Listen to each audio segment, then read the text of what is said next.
En physique, et en particulier en mécanique, pour étudier la trajectoire d'un point au cours du temps, il va falloir que l'on utilise deux types de repères, un repère d'espace et un repère de temps. Alors un repère d'espace classique que l'on connaît, c'est le repère OXYZ orthonormé.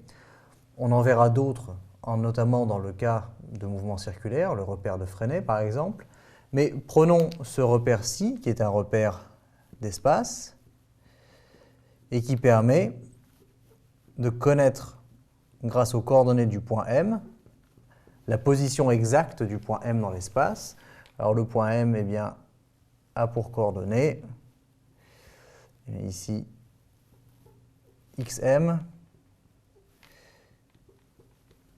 YM et ZM, ici. Voilà. Donc les coordonnées du point M permettent de le situer dans l'espace à tout moment, mais, comme je viens de le dire, à tout moment, ce qui signifie qu'il faut ajouter au repère d'espace un repère de temps, et un repère de temps,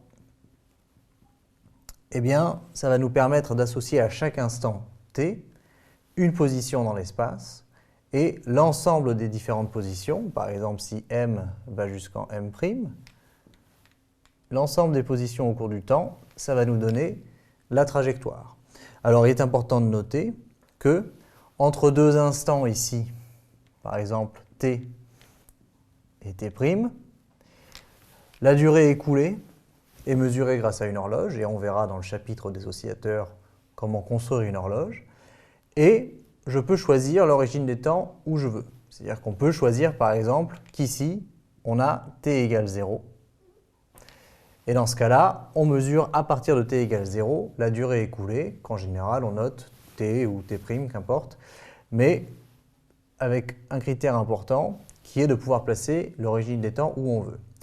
Et on va voir ensemble que cette combinaison de repères d'espace et de repères de temps est indispensable pour étudier tous les problèmes de mécanique.